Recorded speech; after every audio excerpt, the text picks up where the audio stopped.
नमस्कार प्यारे दोस्तों, कैसे हो आप सभी। उम्मीद करती हूँ कि बहुत अच्छे होंगे और अच्छे से मन लगा के पढ़ाई कर रहे होंगे। दोस्तों आइए स्टार्ट करते हैं हम इस वीडियो को। देखिए इसमें फर्स्ट क्वेश्चन है, आचार्य रामचंद्र शुक्ल ने आधुनिक काल की सबसे प्रधान साहित्यिक घटना किसे बताया। दोस्तों आपको बताना है कि आचार्य रामचंद्र शुक्ल जी ने आधुनिक काल की सबसे प्रधान साहित्यिक घटना किसे बताया। ठीक है, तो बताइए आप किसको बताया। भारतेंदु हरिश्चंद्र जी के जन्म को, 1857 की क्रांति को, गद्य के अभिभार्य को, या फिर खड़ी बोली के विकास को। तो दोस्तों इन्होंने बताया है गद्य के अभिभार्य को। ठीक है, आप इसको याद रखिएगा। देखिए दोस्तों सेकंड क्वेश्चन में आपसे पूछा गया है कि भारतेंदु युग में काव्य भाषा कौन सी थी। ठीक है, काव्य की जो भाषा थी वो कौन सी थी। तो आप बताइए, खड़ी बोली थी, ब्रज भाषा थी, अवधी थी, उर्दू थी। तो आप सभी जानते हो कि ब्रज भाषा थी भारतेंदु युग में काव्य भाषा। आधुनिक हिंदी गद्य के जनक किसे माना जाता है। दोस्तों आप सभी जानते हो कि आधुनिक हिंदी गद्य का जो जनक है वो किसको माना जाता है, भारतेंदु हरिश्चंद्र जी को माना जाता है। इसको आप बहुत पहले से ही जानते हो। किसने कहा कि आधुनिकता की पहली और अनिवार्य शर्त स्वचेतना है। बताइए दोस्तों, हम पहले पढ़ चुके हैं इसको, अगर आपको ध्यान होगा तो बताइए किसने कहा ये। किसने कहा है कि आधुनिकता की पहली और अनिवार्य जो शर्त है वो है स्वचेतना। क्या दोस्तों, स्वचेतना। लेकिन ये कहा किसने, आप वो बताइए। तो आप सभी को मालूम होगा कि इसका उत्तर है धीरेन्द्र वर्मा। ठीक है दोस्तों। समस्या पूर्ति हेतु स्थापित रसिक समाज का संबंध किस क्षेत्र से है। दोस्तों आपको बताना है कि समस्या पूर्ति हेतु स्थापित किए गए रसिक समाज का संबंध कौन से क्षेत्र से है। काशी से, इलाहाबाद से, कानपुर से, या फिर आगरा से। तो बताइए क्या है इसमें हमारा सही उत्तर। तो दोस्तों हमारा सही उत्तर है कानपुर। इनका जो संबंध है वो कानपुर से है। ठीक है। द्वितीय भारतेंदु के नाम से कौन जाने जाते हैं। दोस्तों बताइए कौन जाने जाते हैं द्वितीय भारतेंदु के नाम से। काफ़ी अच्छा क्वेश्चन है दोस्तों ये। बताइए, राधा कृष्ण दास है, जगमोहन सिंह है, प्रताप नारायण मिश्र है, या फिर राधाचरण गोस्वामी है। तो आप सभी जानते हो कि प्रताप नारायण मिश्र को द्वितीय भारतेंदु कहा जाता है। ठीक है दोस्तों। कौन सा काव्य संग्रह छायावादी है। आपको इन चारों में से बताना है कि छायावादी काव्य संग्रह है वो कौन सा है। ठीक है, तो आप सभी जानते हो कि वीणा है, ये छायावादी काव्य है। ठीक है दोस्तों, कैसे है और किसका है ये वीणा। आप सभी को मालूम होना चाहिए कि वीणा काव्य संग्रह है ये किसका है। ठीक है, आप मुझे कमेंट करके बताना। छायावादी जो कवि है हमारे, पंत है, प्रसाद है, महादेवी वर्मा है और निराला है, उन चारों में से ये किसका है। ठीक है, तो ये जो काव्य संग्रह है वीणा ये किसका है, आप मुझे कमेंट करके बताना। राधाचरण गोस्वामी ने 1883 ईस्वी में भारतेंदु नाम से मासिक पत्रिका निकाली, लेकिन वो कहाँ से निकाली। दोस्तों आपको बताना है कि राधाचरण गोस्वामी है, इन्होंने 1883 ईस्वी में भारतेंदु नाम से, नाम क्या था पत्रिका का, भारतेंदु नाम से मासिक पत्रिका निकाली। लेकिन ये कहाँ से निकाली है। तो दोस्तों ये इन्होंने निकाली वृंदावन से। ठीक है।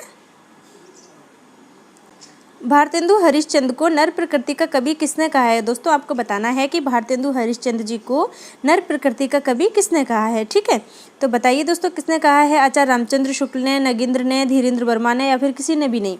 तो दोस्तों आचार्य रामचंद्र शुक्ल जी ने कहा है भारतेंदु हरिश्चंद्र को नर प्रकृति का कवि। ठीक है। कौन सी काव्य कृति भारतेंदु हरिश्चंद्र की नहीं है। आपको बताना है कि इन चारों में से कौन सी काव्य कृति है जो भारतेंदु हरिश्चंद्र जी की नहीं है। ठीक है दोस्तों, तो देखिए बकरी बिलाप है, बंदर सभा है, दशरथ बिलाप है, लेकिन बिलाप विधवा है ये कोई काव्य कृति नहीं है। ये मैंने ऐसे ही ऑप्शन लिखा है क्योंकि आपको तो ये याद रखना है कि ये तीन है, ये भारतेंदु हरिश्चंद्र जी की है। ठीक है दोस्तों, तो इसमें ये तीनों है, ये लास्ट वाली नहीं है। तो यहाँ पे पूछा है कि नहीं है, तो हमारा उत्तर ये होगा। ठीक है।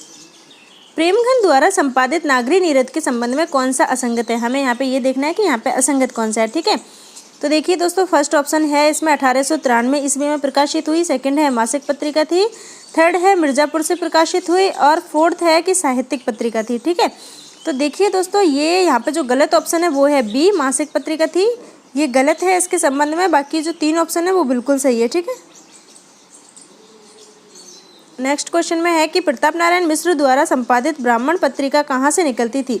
आपको बताना है कि प्रताप नारायण मिश्र द्वारा जो संपादित की जाती थी पत्रिका ब्राह्मण नाम से, ये कहाँ से निकलती थी। आपको यहाँ पे ये बताना है। ठीक है, तो बताइए क्या है दोस्तों इसका सही उत्तर, कहाँ से निकलती थी ये। तो मैं आपको बता दूँ कि ये पत्रिका कानपुर से निकलती थी। ठीक है दोस्तों। मंगलेश डबराल को किस रचना पर साहित्य अकादमी पुरस्कार मिला। दोस्तों इनका नाम हम पहले भी देख चुके हैं, तो आप बताइए कि इनको कौन सी रचना है इनकी जिस पर साहित्य अकादमी पुरस्कार मिला है। ठीक है, नए इलाके में हम जो देखते हैं, घर का रास्ता, पहाड़ पर लालटेन। तो दोस्तों इनको जो साहित्य अकादमी पुरस्कार मिला है वो मिला है हम जो देखते हैं इस रचना के लिए। ठीक है।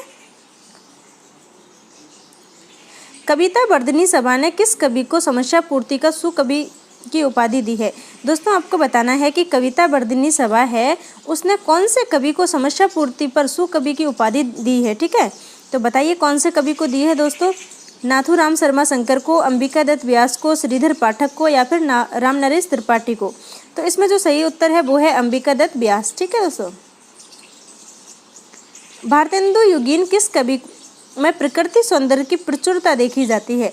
देखिए दोस्तों भारतेंदु युग में जितने कवि थे उनमें से कौन सा कवि है जिसमें प्रकृति सौंदर्य की प्रचुरता अधिक देखी जाती है, ठीक है। उनका नाम बताना है आपको यहाँ पे। तो बताइए दोस्तों कौन है, प्रताप नारायण मिश्र है, राधाचरण गोस्वामी है, राधा कृष्ण दास है या फिर जगमोहन सिंह है। तो इसका सही उत्तर है यहाँ पे जगमोहन सिंह। इनको प्रकृति सौंदर्य की प्रचुरता देखी जाती है इनके काव्य में, ठीक है दोस्तों। बेहतर दुनिया के लिए कृति किस रचनाकार की है, आपको बताना है कि ये जो कृति है किस रचनाकार की है, ठीक है। तो बताइए दोस्तों क्या है इसका सही उत्तर, विश्वनाथ प्रसाद तिवारी है, राजीव सक्सेना है, राय देवी प्रसाद पूर्ण है या फिर प्रियाग शुक्ल है। सही उत्तर है ये है विश्वनाथ प्रसाद तिवारी, ठीक है दोस्तों। किस काल की कविता इतिवृत्त प्रधान है, आपको बताना है कि कौन से काल की कविता है जो इतिवृत्त प्रधान है, ठीक है दोस्तों, आपको ये बताना है। तो बताइए भारतेंदु युग की, द्विवेदी युग की, छायावाद की या प्रगतिवाद की। तो सही उत्तर है यहाँ पे द्विवेदी युग, ठीक है। देखिए दोस्तों कल भी ये क्वेश्चन था हमारे इसमें 2000 क्वेश्चन वाली सीरीज़ में, और आज मैंने दोबारा से रखा है क्योंकि आपको कुछ उलझन थी इसमें, तो इसीलिए मैं इस क्वेश्चन को दोबारा से लेके आई हूँ। देखिए सरस्वती पत्रिका का प्रकाशन कहाँ से प्रारंभ हुआ, इसका जो प्रथम प्रकाशन हुआ वो कहाँ से प्रारंभ हुआ आपको ये बताना है। तो दोस्तों आप सभी को मालूम होना चाहिए कि इसका जो प्रथम प्रकाशन है वो काशी से नहीं हुआ, वो इलाहाबाद से हुआ है, ठीक है। और ये 1900 ईस्वी में जनवरी महीने में इलाहाबाद से प्रारंभ हुआ था। दोस्तों आपको ये अच्छे से याद रखना है। देखिए दोस्तों इस क्वेश्चन में पूछा है कि आचार्य महावीर प्रसाद द्विवेदी जी है ये कब से कब तक सरस्वती के संपादक रहे, मतलब इन्होंने कब से कब तक सरस्वती पत्रिका का संपादक का कार्यभार संभाला, ठीक है। तो दोस्तों आप सभी जानते हो कि ये बने हैं 1903 में उसके संपादक, और ये कब तक रहे वो देखना है। तो देखिए दो ही ऑप्शन है जिनमें 1903 लिख रहा है, तो एक में 1918 है, बाद में 1920 है। तो आप सभी जानते हो कि 1920 तक रहे, 1903 में बने और 1920 तक रहे, ठीक है दोस्तों। और दोस्तों ये है हमारा इस पार्ट का बिल्कुल लास्ट क्वेश्चन, और देख लेते हैं हम इसमें क्या पूछा गया है। देखिए दोस्तों इसमें क्या पूछा गया है, सरस्वती पत्रिका को हिंदी भाषी जनता की सर्वमान्य जातीय पत्रिका किसने कहा है। आपको बताना है कि सरस्वती पत्रिका है इसको हिंदी भाषी जनता की सर्वमान्य जातीय पत्रिका किसने कहा है। तो दोस्तों इसको कहा है रामविलास शर्मा जी ने, ठीक है। आप इसको याद रखिएगा, इस टाइप के क्वेश्चन पूछे जाते हैं। और हमारा ये पार्ट यहाँ पे ख़त्म हो रहा है, हम मिलेंगे नेक्स्ट पार्ट में, ठीक है दोस्तों। तब तक आप सब अच्छे से पढ़ाई करते रहो। Okay bye bye.